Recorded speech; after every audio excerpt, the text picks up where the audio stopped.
अस्सलाम वालेकुम प्यारे दोस्तों, कैसे हैं आप सब लोग। उम्मीद है आप सब लोग ठीक ठाक होंगे। मैं हूं अस्मा तैमूर, हमेशा की तरह कहानी लेके हाजिर खिदमत हूं। तो आइए कहानी शुरू करते हैं। तो ये कहानी है जुगनू के बारे में। जुगनू जो रात में चमका करते हैं। ठीक है, शुरू करते हैं। रात होते ही जापान के सैकड़ों जुगनू मार जंगलों में पहुंच जाते हैं। ऐसे जंगलों में जहां बयार के दरख्त हों, क्योंकि ये दरख्त जुगनुओं को बहुत पसंद हैं और वो इसी पर ज़्यादा बैठते भी हैं। अब शिकारी घात में बैठे इन्हें देखते रहते हैं।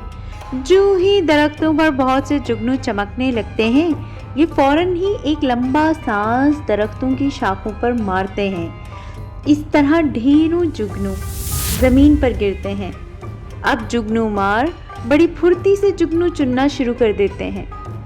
जुगनू रखने के लिए जाली की एक थैली इनके पास होती है, लेकिन जुगनू चुनते वक्त वो इन्हें मुंह में डाल लेते हैं। जब मुंह भर जाता है तो फिर इसे थैली में उगल देते हैं।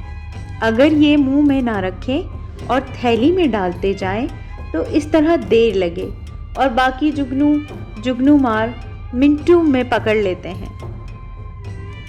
जुगनू मियाँ भी बड़ा चालाक है। जब दरख्त से ज़मीन पर गिरता है तो जान बचाने की खातिर अपनी दुम को घास में छुपा देता है। यूँ इसकी रोशनी घास में छुप जाती है और जुगनू मियाँ के ख्याल में शिकारी समझता है कि जुगनू मियाँ तशरीफ़ ले जा चुके हैं। मगर शिकारी भी कहाँ मुतमईन होते हैं। वो जुगनू को ढूंढ निकालने के लिए एक और चाल चलते हैं। बांस की तीलियों की झाड़ू लेकर आहिस्ता आहिस्ता ज़मीन पर मारते हैं। जुगनू मार की इस हरकत से जुगनू मियाँ सटपटा कर बाहर तशरीफ़ ले आते हैं और इसके बाद शिकारी के मुंह में और फिर थैली में अपने दूसरे भाई बंधुओं के साथ मज़े करते हैं। शिकारी सारी रात जुगनू को पकड़कर सुबह होते ही अपने अपने घर चले जाते हैं। फिर वो इन जुगनुओं को बड़े अच्छे दामों में सौदागरों के यहाँ बेच देते हैं। सौदागर इन्हें अपनी दुकानों में सजा के रखते हैं। वो छोटे छोटे खूबसूरत पिंजरों में लटकते रहते हैं। जो जुगनू बहुत चमकीले हों, इनकी कीमत बहुत ज़्यादा होती है। कम चमकीले जुगनुओं के दाम थोड़े कम होते हैं। जापान में जुगनुओं के शिकार से बहुत बड़ी तिजारत होती है।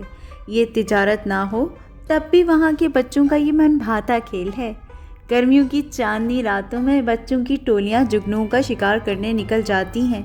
लड़कियों के हाथों में पंखियाँ और लड़कों के पास बांस की लंबी लंबी और हल्की फुल्की छड़ियाँ होती हैं। जब बच्चे शाखों पर बांस मारते हैं तो कुछ जुगनू ज़मीन पर आ जाते हैं और कुछ उड़कर चांदनी में मिल जाते हैं।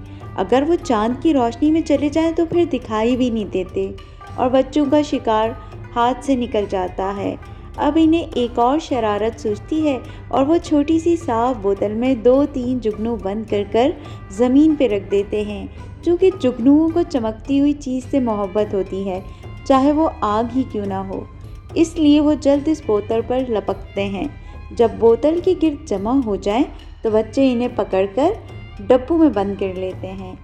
कैसी लगी आपको कहानी? उम्मीद है कि आपको ये कहानी अच्छी लगी होगी। किसी दूसरी कहानी तक के लिए मुझे इजाज़त दीजिए। मैं नई कहानी के साथ दोबारा हाजिर खिदमत हो जाऊंगी। बहुत शुक्रिया। अल्लाह हाफ़िज़।